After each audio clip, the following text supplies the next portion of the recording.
இப்போ நிறைய இப்போ சந்திப்பு இல்லை, அப்போ அவருக்கு நான் உபசரிப்புலேருந்து பல விஷயங்களை திரு சீமான் சொல்லியிருக்காரு. இது எதுவுமே நடக்கலைன்னு மொத்தமாக நீங்கள் சொல்கிறீங்களா? இல்லை, அப்படி சொல்லவே முடியாது. ஏன்னா இவர் வந்து ஒரு விடுதலை புலிகளையும் அந்த அந்த அந்த தியாகிகளையும் அந்த போராட்ட தளபதிகளையும் எப்படி ஒரு கொண்டு வந்து நிப்பாட்டியிருக்காருன்னா, ஒரு ஒரு ஒரு 5 ஸ்டார் ஷெஃப் ரேஞ்சு கொண்டு வந்து நிப்பாட்டியிருக்காரு. அதை தான் நான் வந்து இல்லைன்னு சொல்கிறேன். விடுதலை புலிகளும் ஈழத்தமிழர்கள், நீங்கள் சாதாரண ஒரு ஈழத்தமிழர் வீட்டுக்கு போனால் கூட அவங்களோட விருந்தோம்பல் அவங்க அவ்வளோ இருக்கும். அவங்கள்ட்ட எதுவுமே இல்லைனாலும் உங்களுக்கு எல்லாம் செய்ய பார்ப்பாங்க. உச்சக்கட்ட போர் சூழலையும் நான் சொல்கிறேன். நாங்கள் 7 மாதம் அங்கே இருந்திருக்கேன். எனக்கு சில சமயங்கள் வந்து போராளிகள் வந்து ஃப்ரண்ட் டிஃபென்ஸ் லைனில் சாப்பிடக்கூடிய அந்த பானும் அந்த சம்பல்னு சொல்லுவாங்க, அதையும் சாப்பிட்ருக்கு. அதே நேரத்தில் இவர் சொல்லக்கூடிய ஆமக்கரியிலேருந்து எல்லாமும் சாப்பிட்ருக்கு. விருந்தோம்பலில் வந்து எந்த பிரச்சனையும் கிடையாது. அவங்கள போல ஒரு விருந்தோம்பல் கொடுக்குறவங்கள பார்க்கவே முடியாது. திரும்பி இன்னொரு கேள்வி வரும், அப்போ அந்த உச்சக்கட்ட போர் சூழலில் உங்களுக்கு இப்படிலாம் சாப்பாடு செஞ்சு போட்டாங்க. ஆமாம், செய்தார்கள். அந்த அளவுக்கு அவங்களோட விருந்தோம்பல்ன்றது அவ்வளோதான் இருக்கும். வந்திருக்கவங்களை வந்து அவ்வளோ ட்ரீட் பண்ணுவாங்க. அவங்களுக்கு இல்லைனாலும் வந்து நமக்கு செய்வாங்க. அப்போ அவருக்கும் அது நடந்துக்கலாம். அதையே இப்போ வந்து இடையில நான் உங்களுக்கு வந்து நான் சொன்னேன் ஒரு ஹாலுசினேஷன் ஒரு வார்த்தை, அது உங்களுக்கு புரிஞ்சுதா என்னன்னு தெரியல. இப்போ எப்படி நான் கார்த்தி, இப்போ நீங்கள் வந்து சொல்லலாம், ஒரு கதையை சொல்லிட்டு இருப்பீங்க, என் லைஃப்பில் நான் வந்து ஒரு 10 வயசில் நடக்கும்போது இப்படி இருக்கிறத எதிரில் ஒரு நபர் வந்து அதை என்ன நினச்சிக்குவாங்கன்னா அது அவங்களுக்கே நடந்தால் நினச்சிடுவாங்க. அப்புறம் 4 பேர் என்ன சொல்ல ஆரம்பிப்பாங்கன்னா இது எனக்கு நடந்துச்சு இப்படி 10 வயசில் அப்படின்னு சொல்ல ஆரம்பிப்பாங்க. அதை ஒரு கட்டத்தில் அவங்களும் நம்பி அவங்களுக்கு சுற்றி இருக்கவங்களும் நம்பி அது உண்மையாயிடும். அப்படிதான் சீமானோடது. ஒரு எக்ஸாம்பிள் சொல்லணும் அப்படின்னா, ரொம்ப கடுமையான விமர்சனத்தை வைக்கிறீங்க அவர் பற்றி. இல்லை, உண்மை எக்ஸாம்பிள் ஒரு எவிடென்ஷியலாக நான் சொல்கிறேன். ஒரு ஒரு இன்சிடென்ட் மேடைகளே பல இடங்களில் சொல்லியிருக்காரு அவர். இவர் போய் தலைவரை சந்திக்கும் போது அங்கே வந்து தமிழேந்தியன் இருந்ததாகவும் இவர் தான் தமிழையே ஏந்தி பிடிச்சிட்டு இருக்காரு அப்படின்னு என்கிட்ட சொன்னார். ஆனால் அது நடந்தது யாருக்குன்னா வழக்கறிஞர் திரு தடா சந்திரசேகர் அவர்களுக்கு நடந்தது. அவர் கூட ஓவியர் புகழேந்தியும் போயிருந்தார். நீங்கள் ஏதாவது ஒரு சந்தர்ப்பத்தில் கேட்கலாம், தடா சந்திரன் இன்னைக்கு உயிரோட இல்லை, ஆனால் அவர் இருந்தார்.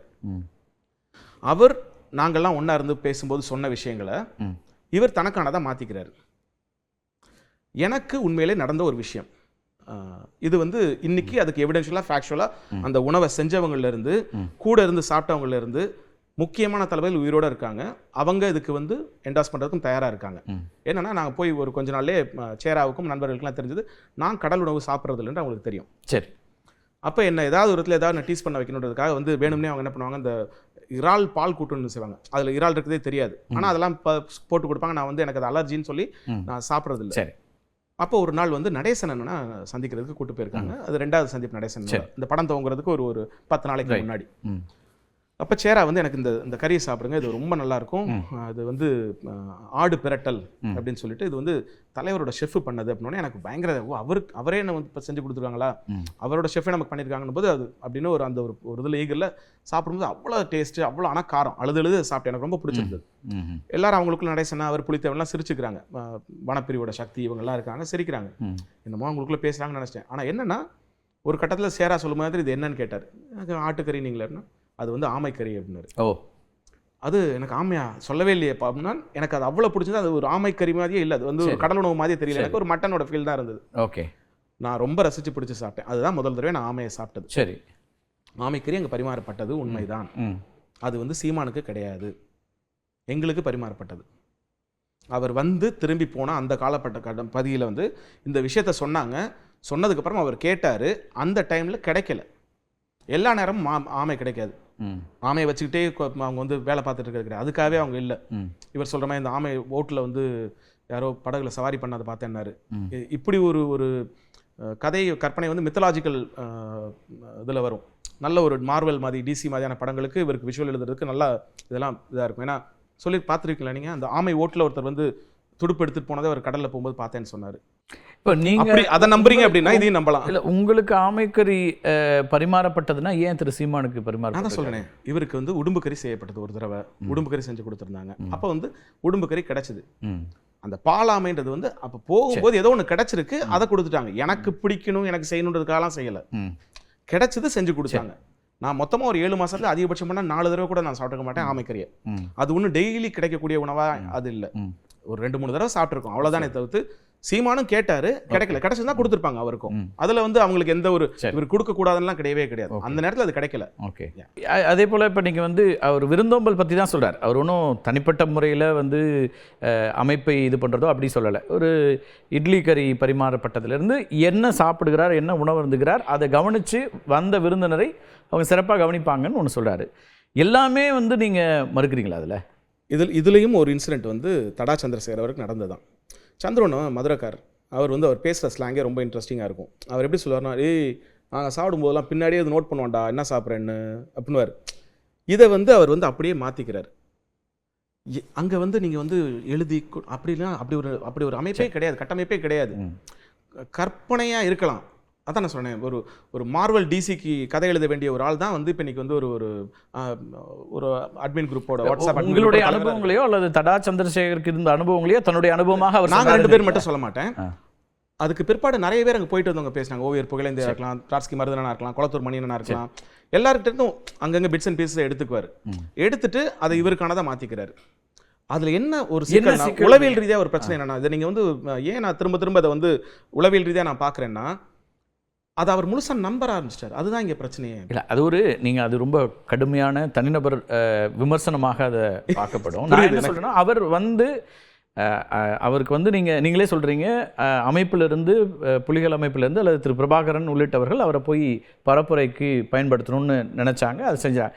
அப்போ விருந்தோம்பலுக்கான ஒரு எப்படி இருந்தாங்க அந்த பகுதியில் இருக்கக்கூடிய மக்கள் அப்படிங்கிறத சொல்கிறதுக்கான சில இன்சிடென்ட்ஸ் சொல்கிறார். ஆனால் அந்த இன்சிடென்ட்ஸ் எல்லாம் தவறு. சரி, ஓகே, நீங்கள் இப்படி சொல்கிறீங்கல்ல.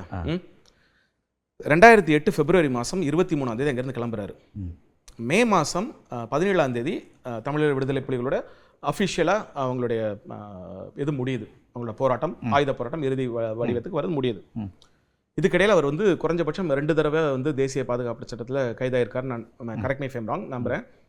பல மேடைகள் பேசியிருக்காரு. நிறைய இந்த கருத்துக்களை கொண்டு போய் சேர்த்திருக்காரு. இந்த ஈழ போராட்டத்தையும் அந்த கடைசிகளை நிறைய யுத்தத்தையும் கொண்டு போய் சேர்த்திருக்காரு. பிரபாகரன்ற ஒரு இமேஜை வந்து இங்கே வந்து தமிழ்நாட்டில் வந்து இன்னைக்கு கொண்டு வந்து நிறுத்தினால சீமானும் ஒரு ஆள் கடைசியாக ஒரு ஆள்னு நான் சொல்லுவேன். நான் எங்களுக்கெல்லாம் இவர் ஒன்றும் சேர்க்கல. எங்களுக்கெல்லாம் இவங்களோட மூதாதையர் நிறைய சேர்த்துட்டாங்க. சரி, அப்படி தான் நம்ம அவரை பார்க்க முடியும். அப்படி அந்த காலகட்டத்தில் 2008 பிப்ரவரியிலிருந்து மே வரைக்கும் உங்களுக்கு வந்து கிட்டத்தட்ட ஒரு 14-15 மாதம் இருந்துச்சுல.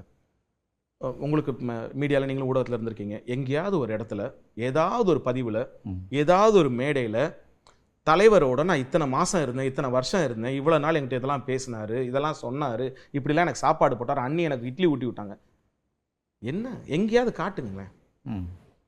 இதே அவர்களுடைய நாம் தமிழர் தம்பிகள் நாளைக்கு வந்து இந்த வீடியோஸில் வந்து கமெண்ட் பண்ணக்கூடியவங்க இந்த காலகட்ட பதிவில் ஏன் சீமான் இதை சொல்லலை, ஏதாவது முடிகிற வரைக்கும் இதை பற்றி அவர் பேசல. இல்லை, அப்படி கூட சொல்ல மாட்டேன். இனிமேல் அங்கிருந்து யாரும் அஃபிஷியலாக பேசுறதுக்கு வரமாட்டாங்கன்னு உறுதிப்படுத்தினதுக்கு அப்புறம் தான் அவர் அதை பேச ஆரம்பிக்கிறார். இல்லை, நீங்கள் சொல்லும்போது இறுதி யுத்தம் பற்றி நம்ம பேசுகிறோம். திரு சூசை அவர்கள் சீமானுடைய பெயரை குறிப்பிட்டு தகவலை வந்து சொல்கிறாரு. இறுதி இந்த கிட்டத்தட்ட இறுதி நிலைக்கு வந்திருக்கிறோம் அப்படிங்கிற அந்த கடைசி மெசேஜ் இருக்குல்ல. இப்போ புலிகள் அமைப்பு அவரை ஸ்ட்ராங்காக பிலீவ் பண்ணியிருக்காங்க அப்படிங்கிறதா தானே அது பொருள் கொள்ளும். இப்போ நீங்கள் வந்து 2008 பிப்ரவரிக்கு முன்னாடி சீமான், 2008 பிப்ரவரிக்கு அப்புறம் சீமான், ரெண்டையும் பிரிக்கணும். அவர்களுடைய கட்சி சார்ந்தவர்கள் பேசக்கூடியதையே நான் வேற ஒரு கோணத்துலேருந்து நான் பார்க்கணும்னு நினைக்கிறேன்.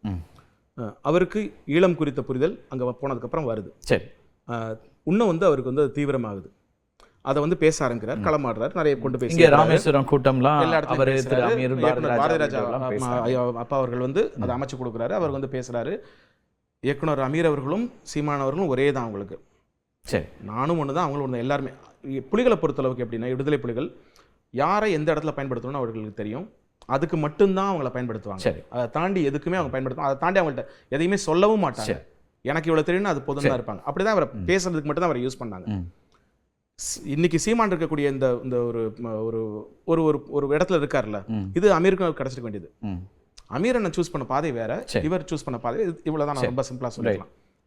இவர் வந்து அந்த நேரத்தில் பேசுறாரு, பேசி போறாரு, இதெல்லாம் பண்ணிட்டு இருக்காரு. ஈழப்போர் இறுதி கட்டத்தை நெருங்கும் போது யாரா இருந்தாலும் அந்த சூழல்ல ஈழம் குறித்து அந்த ஆர்வலர்களுக்கோ ஈவன் சாதாரண பொதுமக்களுக்கே கூட அந்த இன அழிப்பு மேல பார்க்கும்போது ஒரு மிகப்பெரிய ஒரு கோபமும் ஒரு உத்வேகமும் வரும். அதோடைய வெளிப்பாடா அவர் நிறைய பேசுறாரு. அப்போ வந்து அவங்களுக்கு வந்து இவர் மேல இவர் ஒரு பரப்புரையை சரியா கொண்டு போய் சேர்க்கிறாரு, நல்ல ஒரு பெஸ்ட் ஸ்பீக்கர் அந்த இடத்துல தான் கடைசி வரைக்கும் இருந்தது. சரி, சூசைனோட அந்த லாஸ்ட் கான்வர்சேஷனுக்கு வர்றதுக்கு முன்னாடி என்னன்னா, இந்த கம்யூனிகேஷன் எல்லாமே வந்து நான் இங்கே வந்து ஒரு ஆகஸ்ட் மாதம் போல் வரோம், வந்ததுக்கு பிறகு வந்து அந்த படங்களோட வேலையை பார்க்குறோம், அதை கொண்டு போய் முடிச்சுட்டு அதுக்கடுத்து நிறைய வந்து ஊடகங்களில் அந்த சமயத்தில் தமிழ்நாட்டில் இல்லைனா Indian television or print medium எல்லாத்துலேயுமே வந்து வந்த இமேஜஸ், பிக்சர்ஸ், வீடியோஸ் எதுவாக இருக்கட்டும், ஆடியோவாகட்டும் எல்லாமே என் மூலியமாக வந்தது. நானும் ஒரு டூலாக இருந்தேன். ஏன்னா எனக்கு அப்போ அந்த ஆக்சஸ் இருந்தது, நான் அதனால் கொண்டு போய் சேர்க்க முடிஞ்சுது. அப்படி இருக்கும்போது ஜனவரி மாதத்துலலாம் வந்து ஒரு ஒரு ஒரு பெரிய ஒரு பாக்ஸ் அப்படின்னு சொல்லுவாங்க, அந்த ஒரு பாக்ஸ் மாதிரி பண்ணி அவங்க வந்து ஒரு அட்டாக் நடக்குது. அதில் வந்து முக்கியமான தளபதிகள்லாம் இறக்குறாங்க. ஓகே, இதுக்கு ஒரு 2009 இதுக்கு சில மாதங்களுக்கு முன்னாடியே சேரலாதன் வந்து சீமானோட பேசுறத தொடர்பு துண்டிச்சிட்டாரு. ஏன்?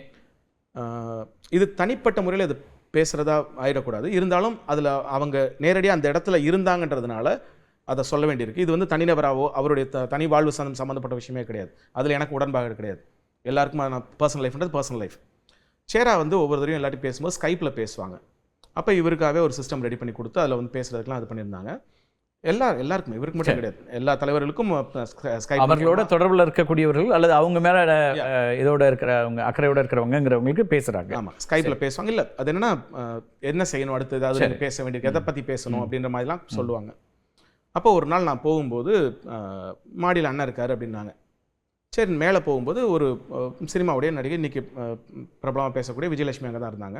அப்போ இந்த மாதிரி சேரா அவங்கள்ட்ட பேசணுன்றாரும் போது, பரவாயில்ல தம்பி கனெக்ட் பண்ணு அப்படின்றார். நான் சொன்னேன், இல்லை அவங்க இருக்காங்க, அவங்க போனதுக்கப்புறம் பேசணும். இல்லை அது நம்ம பிள்ளை தான், ஒன்றும் பிரச்சனை இல்லைன்ட்டு அந்த இடத்துல அவங்க முன்னாடியே தான் ஸ்கைப்பில் அவர் பேசுகிறாரு. எனக்கு அது வந்து அவ்வளோ அருவருப்பாக இருந்தது. அது அங்கே ஒருத்தன் சண்டமனையிலேருந்து பேசிகிட்டு இருக்கான், நீங்கள் இங்கே வந்து இப்படி பேசிகிட்டு இருக்கீங்களேன்றது.